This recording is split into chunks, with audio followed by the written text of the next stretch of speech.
Bonjour, pour ceux qui ne me connaissent pas, je m'appelle Marc-Jean Clerval, ancien militaire, et j'ai lancé en juillet un appel aux généraux suite à la conférence de presse du chef d'état-major des armées qui m'avait particulièrement irrité et obligé à réagir. Cette vidéo a généré des millions de vues et des milliers de commentaires de personnes qui se sont identifiées à mes propos. Il s'en est suivi une autre vidéo ainsi que 2 interviews en ligne qui ont recueilli tout autant de commentaires positifs montrant s'il en était encore besoin, et contrairement à ce qu'on cherche de nous faire croire, que le peuple de France n'est pas idiot et bien plus patriote qu'il n'y paraît. Beaucoup d'entre vous m'ont écrit après mes 2 dernières vidéos, et m'ont dit en substance, d'accord, nous avons bien compris le problème, mais maintenant, comment faire pour reprendre la main sur notre pays, avec notamment l'aide de l'armée, qui semble être encore la dernière institution qui tienne debout. C'est une question plus que légitime et récurrente. Mais avant d'apporter une réponse claire, il faut poser un socle commun. Parce qu'on ne peut pas changer ce qu'on ne comprend pas, et aujourd'hui, malheureusement, une grande partie des Français ne connaît plus, ou mal, la structure réelle de nos institutions, leur rôle, et surtout, comment elles ont été progressivement détournées dans ce qu'on peut appeler, sans exagération, un coup d'État institutionnel de la part d'une petite caste politico-financière. Vous allez voir que constitutionnellement, nous avons le droit, nous le peuple, de reprendre légalement les rênes du pays. Alors par cohérence, je vais découper cette vidéo en 3 parties. Dans la première partie, je vais vous réexpliquer simplement comment a été prévu de fonctionner à la base la Ve République et ses grands organes pour que tout le monde ait la même grille de lecture. Et pour beaucoup, je sais que ça ne sera qu'un simple rappel. Dans la deuxième partie, je vais vous montrer comment ce système, pensé pour protéger la nation, a été totalement perverti par cette caste depuis plus de 40 ans. Et dans la troisième partie, je vais faire ce que je faisais quand j'étais militaire et que j'allais rendre compte à ma hiérarchie d'un problème rencontré qui nous demandait de venir déjà avec une ou plusieurs solutions, ce qui a l'avantage de ne pas rester bloqué au simple niveau du constat, mais de pouvoir déjà se projeter. Nous verrons donc quelles solutions concrètes peuvent être légalement mises en place pour que dans un premier temps, nous reprenions la main. L'objectif est simple, redonner au maximum de citoyens les clés de compréhension pour qu'ils puissent, en toute lucidité, retrouver espoir et décider de leur avenir. Pour cela, nous n'avons pas le choix, il faut agir, pour ne plus se laisser confisquer le pouvoir qui, constitutionnellement, nous appartient, je le rappelle. Je précise que je ne suis ni un intellectuel, ni un juriste, mais simplement un citoyen lambda qui sait lire et interpréter les informations qui sont mises à sa disposition. D'ailleurs, comme la confiance n'exclut pas le contrôle, je vous invite à ne pas me faire confiance, mais de vérifier par vous-même les informations que je vous livre ici, pour que vous fassiez jouer votre libre arbitre. Première partie. Comment est censée fonctionner la République? Imaginez, nous sommes les passagers d'une immense fusée blanche et fière, prête à décoller avec son équipage. C'est la Ve République. Elle est construite en 4 étages. Le premier étage, c'est l'exécutif, qui est composé du président de la République et de son gouvernement. Ce sont eux qui font démarrer la mission en appliquant les lois. Le deuxième étage, c'est le législatif, composé de 2 chambres, la chambre basse, l'Assemblée nationale, et la chambre haute, le Sénat. Ce sont eux qui conçoivent les lois censées nous guider. Le troisième étage, c'est le Conseil d'État, la tour de contrôle administrative qui vérifie que tout fonctionne selon les règles. Le quatrième étage, c'est le fameux Conseil constitutionnel qui est le gardien du plan de vol, celui qui garantit que chaque trajectoire respecte la Constitution. Sur le papier, c'est magnifique. Ce schéma est clair, il est équilibré et pensé pour éviter les abus de pouvoir. Mais, comme toute mécanique, il ne fonctionne que si chacun reste à sa place, respecte ses prérogatives et sert l'intérêt général. Et cette fusée, elle ne peut décoller qu'avec 2 puissants boosters. Le premier, c'est l'état de droit, qui dit qu'aucun pilote, aucun mécanicien, aucun membre d'équipage n'est au-dessus des règles. Le second, c'est le contrat social. C'est l'accord passé entre nous, passagers, et ceux qui pilotent l'engin. Nous acceptons de leur confier une partie de notre liberté, et en échange, ils doivent protéger nos droits et garantir que le voyage profite à tous. Mais ce n'est pas tout. Cette fusée, avec ses 4 étages et ses 2 boosters, repose sur un socle unique et essentiel qu'on appelle le bloc de constitutionnalité. Ce socle, c'est notre loi suprême. Il est composé de 3 textes principaux que tout responsable public, et je dis bien tout responsable public, se doit de respecter. La Constitution de 1958, la Déclaration des droits de l'homme et du citoyen de 1789, le préambule de la Constitution de 1946. On y trouve également la Charte de l'environnement de 2004 et les principes fondamentaux reconnus par les lois de la République. C'est ce socle qui protège nos libertés, notre souveraineté et nos droits fondamentaux. Sur le papier, tout paraît clair. Voilà de manière simpliste et imagée comment notre République est censée fonctionner, sur ce quoi elle est censée reposer. Mais si ce socle est fissuré, toute la fusée menace de se disloquer. Vous allez voir maintenant ce que cette 5e République est devenue, et vous allez vous rendre compte que ça ne manque pas de sel. En théorie, notre système politique est conçu pour que le peuple soit souverain et que ses représentants agissent en son nom. En pratique, il a été progressivement dévoyé par une série de mécanismes qui vident cette souveraineté de sa substance. Nous allons voir comment on en est arrivé à un système où le peuple a de moins en moins de prise sur les décisions, pour ne pas dire aucune. Aujourd'hui, c'est ce qui nous arrive. Cette fusée a dérivé de sa trajectoire et est en train de se disloquer avant l'explosion finale.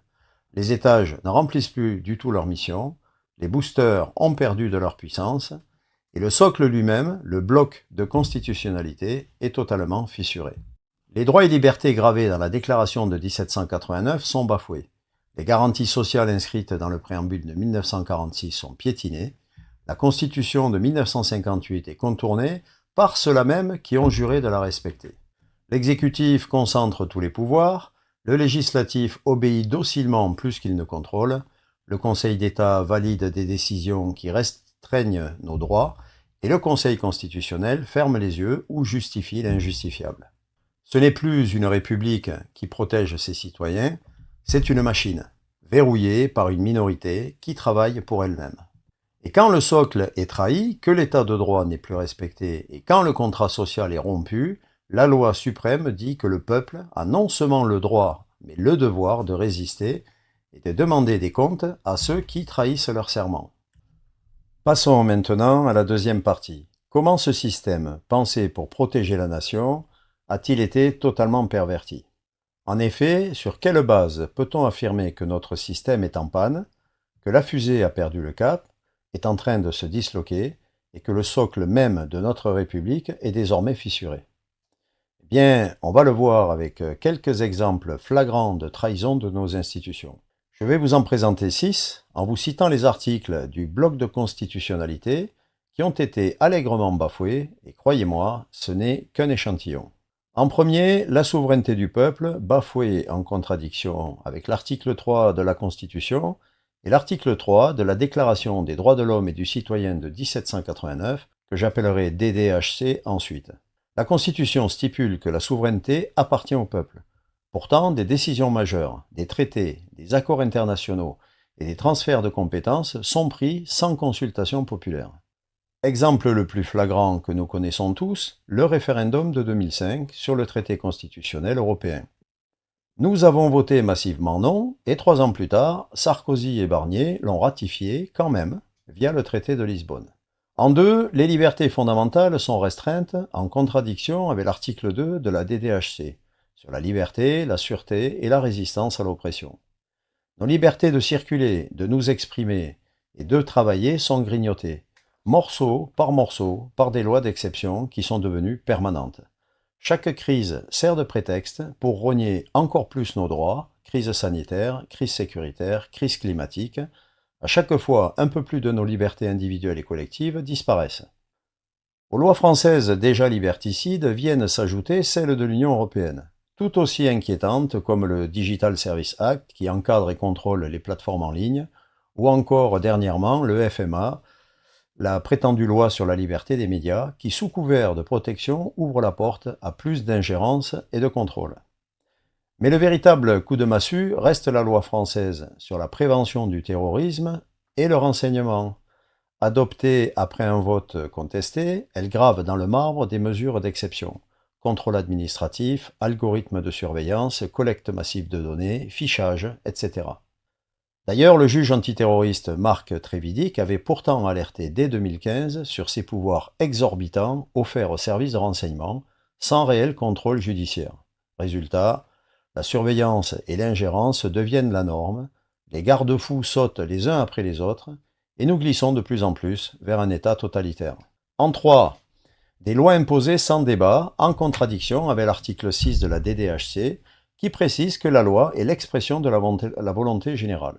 On en compte quasiment une vingtaine seulement depuis 2015, en incluant les lois et les directives imposées par l'Europe. Puis vient le tristement célèbre article 49.3 alinéa 3, brandi comme une massue, qui permet de faire passer une loi sans vote, utilisée abusivement par Elisabeth Borne, qui l'a utilisée 23 fois en 20 mois, réforme des retraites, loi de finances, financement de la sécurité sociale, etc.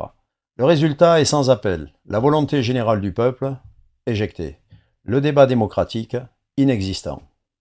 Et cela pour des lois qui changent profondément nos vies, sur des réformes qui impactent gravement notre vie quotidienne, sans que notre avis nous soit demandé, et a fortiori ne soit pris en compte, mais encore faudrait-il que nous soyons écoutés. Mais ce n'est pas tout. En 4, le contrôle de l'information, en totale contradiction avec l'article 11 de la DDHC sur la libre communication des pensées et des opinions, qui est un des droits les plus précieux de l'homme. C'est simple, 8 à 10 milliardaires détiennent la quasi-totalité des grands médias français. Et comble du cynisme, ils sont subventionnés avec notre argent. Environ 600 millions d'euros pour la presse écrite et près de 4 milliards d'euros pour l'audiovisuel public. Pour info, avec ces 4 milliards 6, ce serait l'équivalent de 76 Canadair ou de 9 hôpitaux de 500 lits chacun, et le but étant non avoué de filtrer ce que vous voyez et ce que vous entendez. En clair, ils tiennent le robinet de l'opinion publique en imposant une vision unilatérale des faits. En 5, le détournement des forces publiques en contradiction avec l'article 12 de la DDHC qui stipule que la force publique est au service de tous. La force publique doit protéger les citoyens, pas un gouvernement. Pourtant, elle est utilisée pour réprimer durement des manifestations pacifiques. Pendant que d'autres troubles, bien plus graves, restent totalement impunis par une justice laxiste. En 6, la promesse sociale est rompue en contradiction avec le préambule de 1946 qui traite du droit à la santé, à l'instruction, à la sécurité matérielle. Ce qui se traduit par des milliers de lits d'hôpitaux fermés, une école publique exsangue manquant de professeurs qualifiés, des salaires qui stagnent, des prix qui explosent, des millions de Français qui renoncent à se soigner ou à se chauffer. C'est le visage d'un contrat social rompu où l'État s'éloigne chaque jour un peu plus de sa mission fondamentale, et on pourrait en dire tellement plus, la liste est aussi longue qu'un jour sans fin. Conclusion de cette section, voilà pourquoi notre fusée républicaine ne vole plus, se disloque, et est sur le point d'imploser. Parce que ses moteurs sont grippés, parce que ses commandes ont été détournées, et parce que ceux qui devraient en être les gardiens sont devenus complices de sa dérive. Si nous ne faisons rien, elle s'écrasera, et nous avec. Au final, nous avons en opposition une république de papier et un système réel qui protège une caste.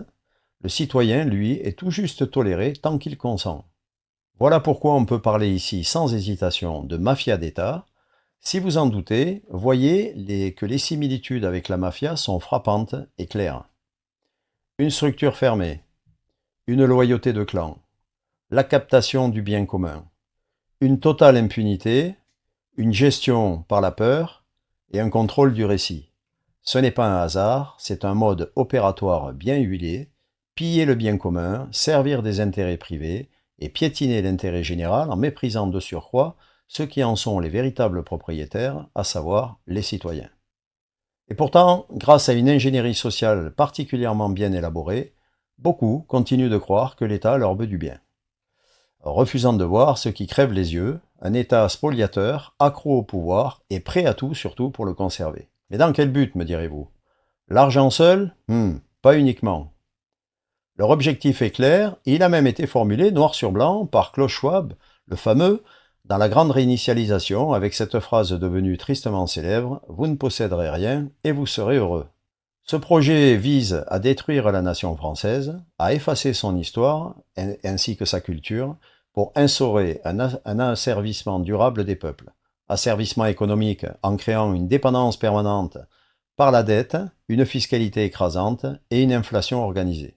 Un asservissement social en divisant pour mieux régner, dresser les citoyens les uns contre les autres à coups d'étiquettes et de polémiques artificielles.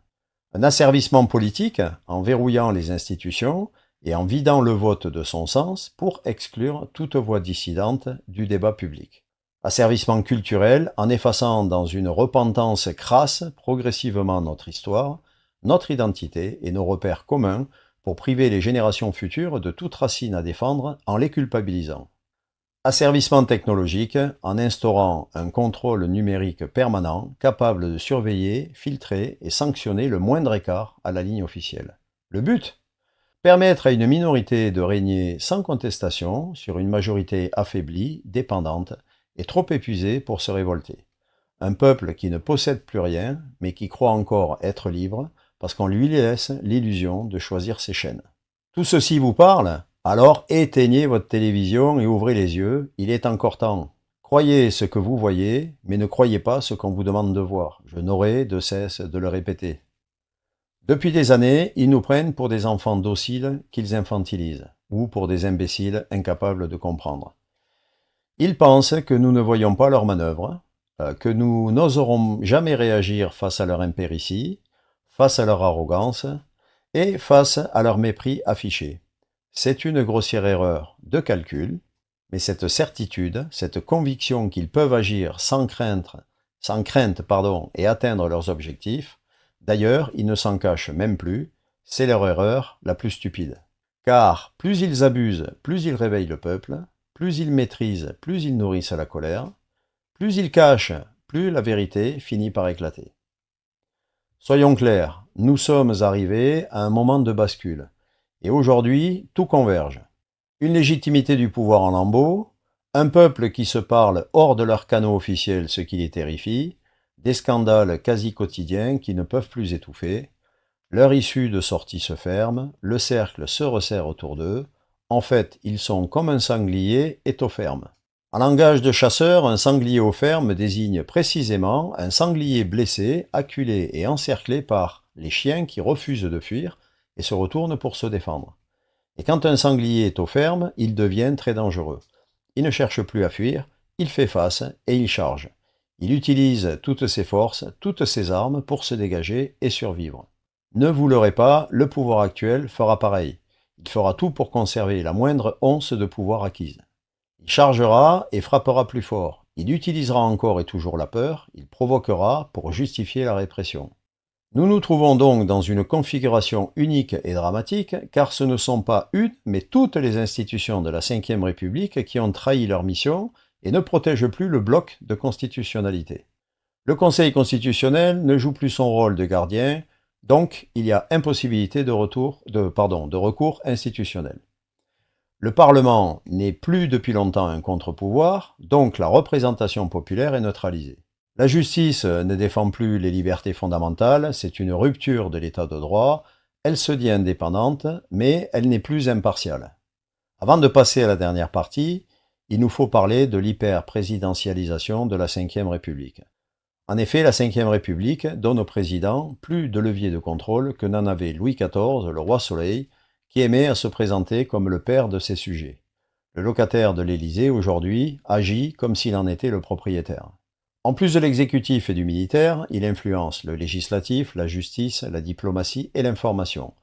Concentrés entre les mains d'une seule personne, ces pouvoirs peuvent devenir un danger majeur pour la nation, surtout si cette personne agit de manière autoritaire ou maladive.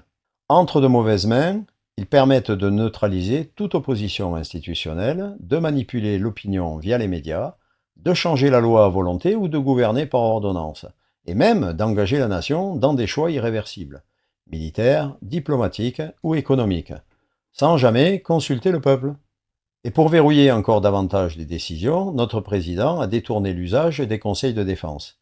Prévu à l'origine pour gérer des crises militaires ou sécuritaires, cet outil a été convoqué pour des sujets purement civils, comme la pandémie ou la crise énergétique. Le tout sous couvert du secret défense, échappant ainsi à tout contrôle parlementaire et empêchant les Français de savoir qui décide quoi et sur quelle base. En fait, c'est un gouvernement de l'ombre, à huis clos, loin de toute transparence démocratique, qui ne repose pas sur un cadre juridique formel. Et pour compléter ce sombre tableau, attention à l'alerte rouge qui se présente sous la forme de l'article 16. L'article 16 de la Constitution donne au président carrément les pleins pouvoirs. En cas de crise, sur le papier, il est là pour protéger la République. Dans les faits, il n'a pas de vraie limite de durée, même si la Constitution impose au président de consulter le Conseil constitutionnel, le Premier ministre et les présidents des assemblées avant de déclencher l'article 16. Seulement, cette consultation n'est que consultative. Le président décide seul in fine. Imaginez cet outil entre les mains d'un chef de l'État instable, obsédé par le contrôle, persuadé que toute opposition est une menace. Cela ne vous rappelle-t-il personne ? Ne vous trompez pas, il l'utilisera sans état d'âme et sans l'ombre d'une hésitation s'il se sentait en danger pour se protéger.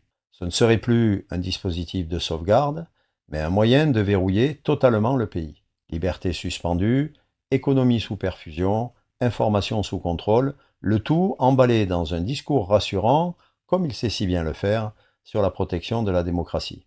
Alors maintenant, quoi faire après cette avalanche de trahison avérée et d'agression contre le peuple ? La dernière partie maintenant, quelles sont les solutions ?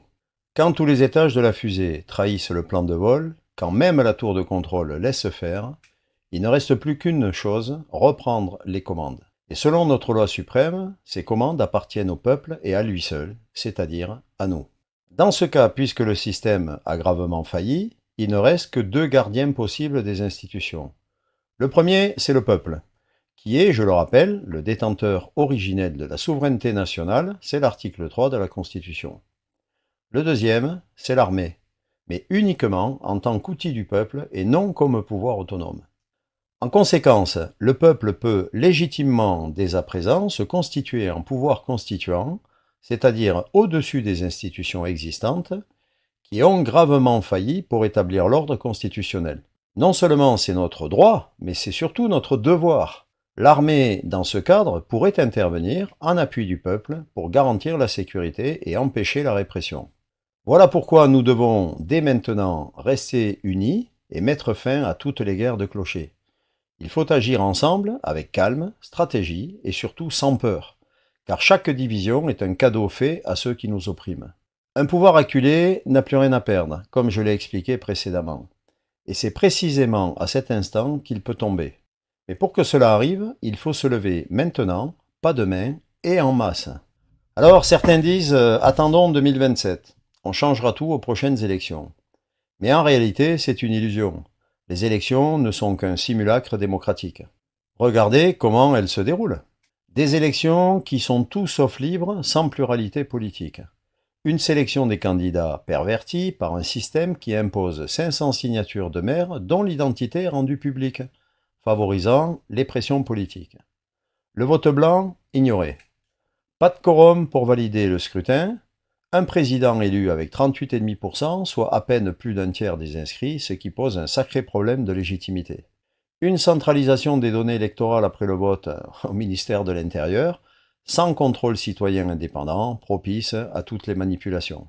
Pas d'obligation de casier vierge pour les élus, etc.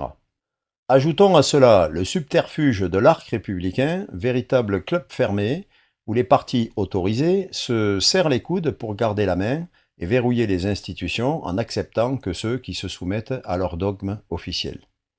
Ils jouent selon les règles du système qu'ils ont eux-mêmes mis en place, ce qui nous vaut au final d'avoir toujours les mêmes aux manettes. Ils sortent par la porte et ils reviennent par la fenêtre. C'est affligeant et insupportable. Le pire, c'est qu'ils osent appeler ça démocratie, dont ils nous rabattent les oreilles constamment. Et franchement, c'est une vaste blague, une foutaise. Et dans les faits, la voix du peuple pèse bien peu dans les décisions qui engagent son avenir. Si je résume, le problème, ce n'est pas l'homme à l'Élysée. Le vrai problème, c'est la machine. Un système qui s'est essuyé les pieds sur notre Constitution et a vendu son âme à la finance. Désormais, ce n'est plus le politique qui commande l'économie, c'est l'économie qui commande le politique. Et ce système s'est construit comme une forteresse, conçue pour que jamais personne ne puisse le remplacer. Attendre 2027, c'est comme rester assis dans un camion fou lancé à pleine vitesse vers un mur, en espérant qu'au dernier moment, il changera de direction tout seul. Et pendant que vous attendez, ils consolident leur pouvoir, ils signent des traités irréversibles, Ils réduisent vos libertés, loi après loi, et quand viendra 2027, le jeu sera déjà plié.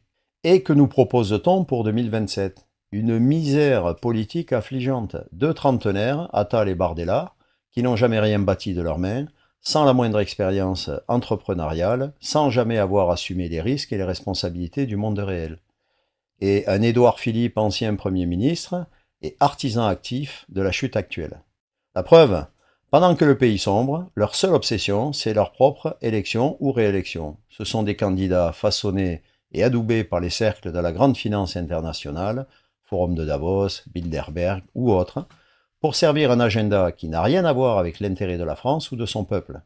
C'est pathétique, mais tellement révélateur d'un système qui ressemble plus à un cancer généralisé en phase finale.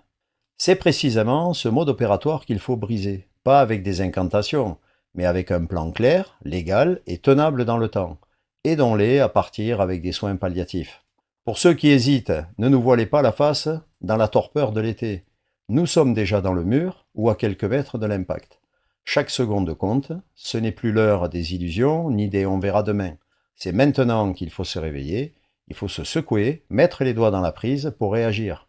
Mais bon sang, réveillez-vous, parce que demain, il sera trop tard. N'acceptez pas la fatalité et ne donnez pas à ces traîtres à la nation le plaisir de vous voir soumis à genoux et vous spolier sans vergogne le peu qu'il vous reste. Restez debout, droit, fiers de votre liberté et de vos choix et revendiquez-les haut et fort.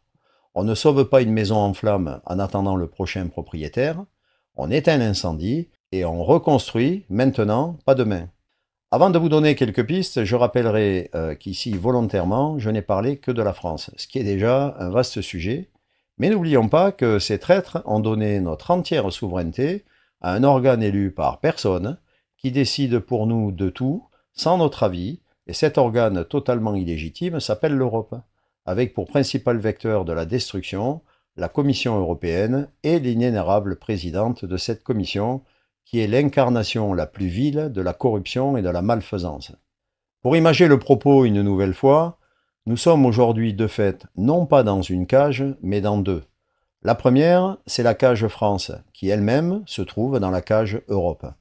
Nous sommes dans ces cages, mais les portes restent encore ouvertes.